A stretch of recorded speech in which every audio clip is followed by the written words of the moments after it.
Jakarta, CNN Indonesia.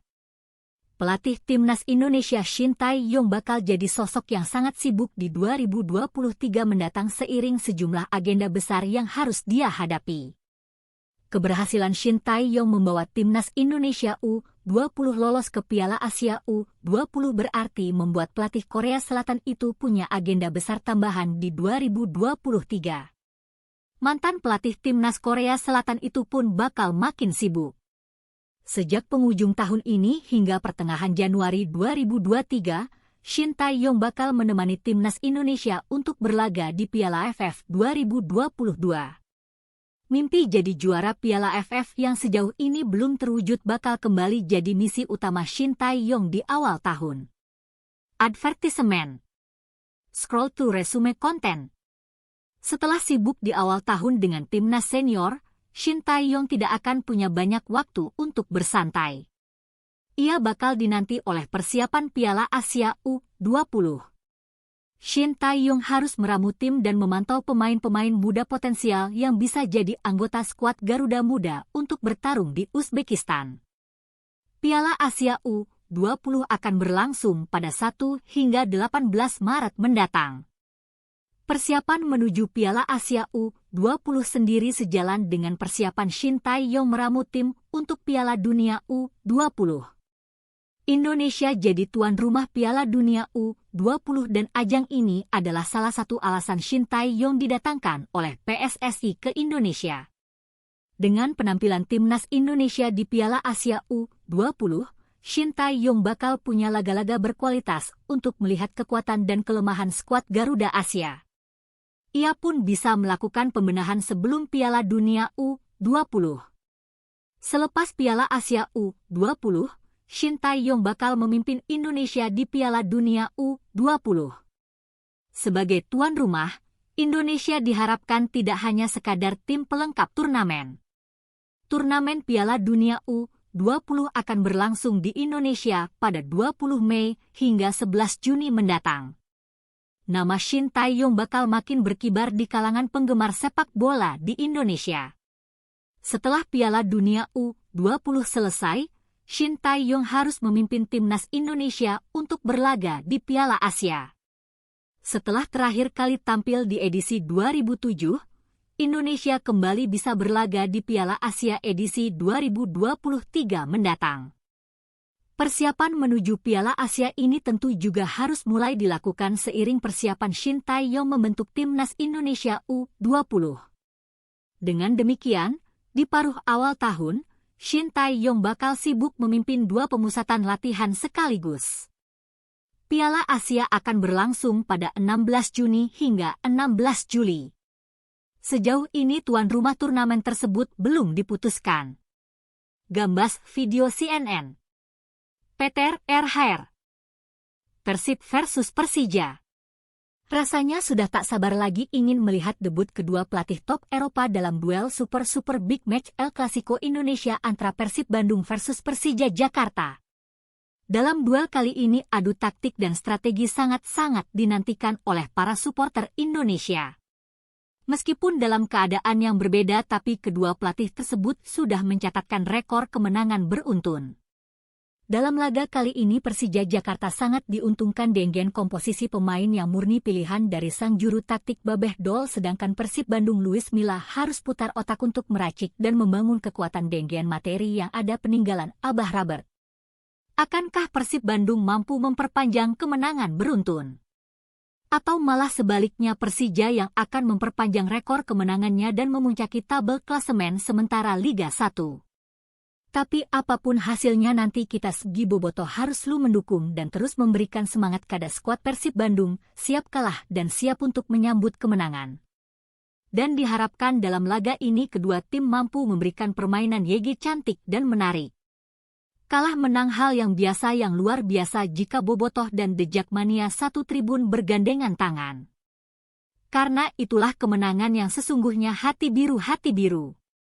MD4D situs slot gacor dan terpercaya Togel, kasino online Delel, min deposit 10.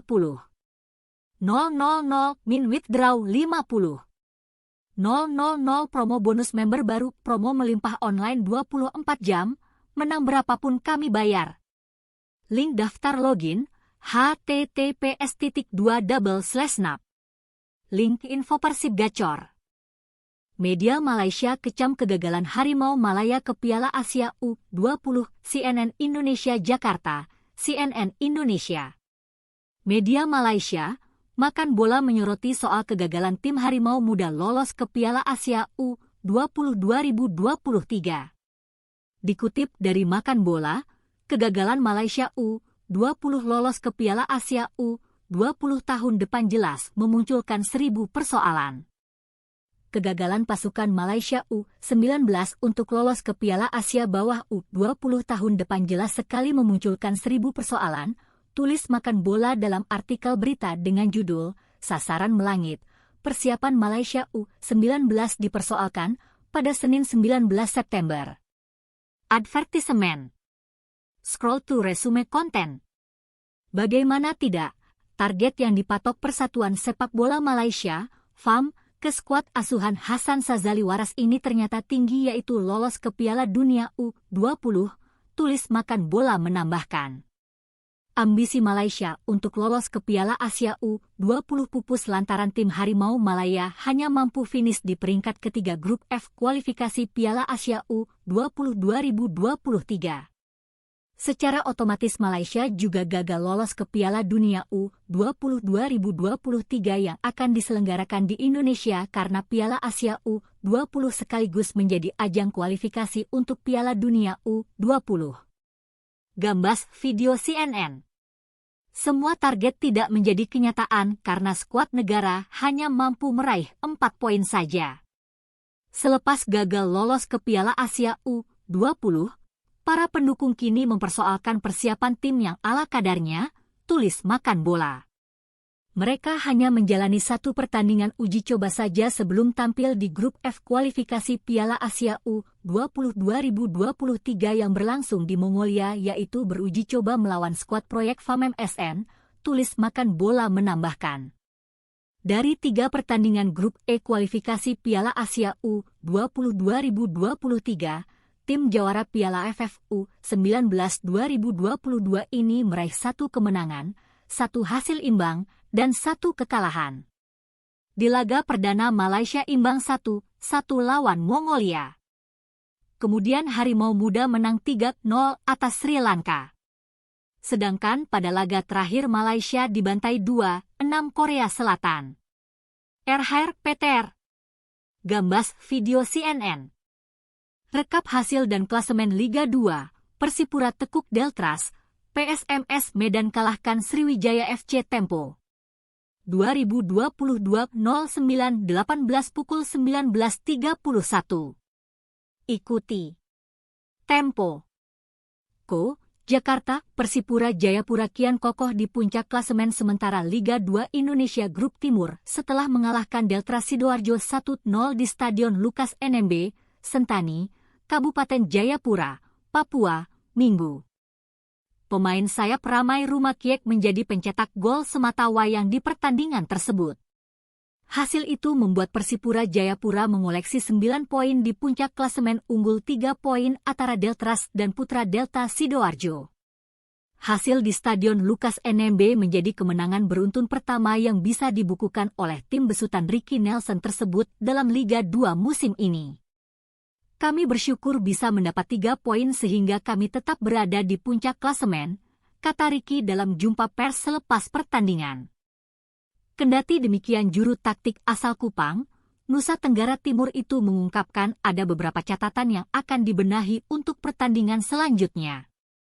Karena tadi ada beberapa peluang yang seharusnya bisa menghasilkan gol namun tidak terjadi sehingga itu menjadi catatan kami, ujarnya. Sementara itu bek Persipura Brian Fatari mengatakan kemenangan ini sangat berarti bagi tim untuk menatap laga selanjutnya. Yang pasti kami, pemain, akan berbenah sesuai instruksi pelatih kepala untuk laga berikut, katanya. Persipura mendapatkan jeda bertanding di pekan berikutnya dan baru merumput lagi menjamu Putra Delta Sidoarjo di Stadion Lukas NMB pada 27 September. Sedangkan Deltras akan pulang dan main di kandang meladeni Sulut United di Stadion Gelora Delta Sidoarjo pada Kamis 22 September pekan depan. Selanjutnya, PSMS Medan kalahkan Sriwijaya. PSMS Medan kalahkan Sriwijaya FC. PSMS Medan sukses menumbangkan Sriwijaya FC dengan skor 2-1 dalam laga pekan keempat Grup Barat Liga 1 2022 hingga 2023 di Stadion Teladan, Medan, Minggu sore. Gol PSMS dicetak Martua Sandeni Sibadutar, 28, dan Didik Arianto, 50, dari titik putih. Sementara Sriwijaya mendapat gol dari Muklisin Aziz Hutagalung, 72. Dengan hasil ini, Ayam Kinantan semakin kokoh di puncak klasemen sementara Grup Barat Liga 2 2022 hingga 2023 dengan koleksi 10 poin. Sementara itu bagi Sriwijaya FC, Laskar Wongkito gagal mengkudeta tuan rumah dan kini ada di posisi keempat dengan 5 poin. PSBS Biak ditahan Persewar. PSBS Biak berbagi poin dengan Persewar Waropen seusai bermain imbang 0-0 dalam lanjutan Liga 2 Indonesia Grup Timur di Stadion Cendrawasih, Biak, Minggu. Hasil itu membuat kedua tim tak beranjak dari posisi masing-masing di klasemen sementara Grup Timur. Persewar tetap di peringkat kelima dengan raihan 5 poin, sedangkan PSBS berada 2 strip di bawahnya dengan selisih 1 poin. Selanjutnya, rekap hasil dan klasemen. Rekap hasil Liga 2, Minggu, 18 September 2022. Persipura Jayapura versus Delta Sidoarjo 1-0. PSBS Biak versus Persewar Waropen 0-0.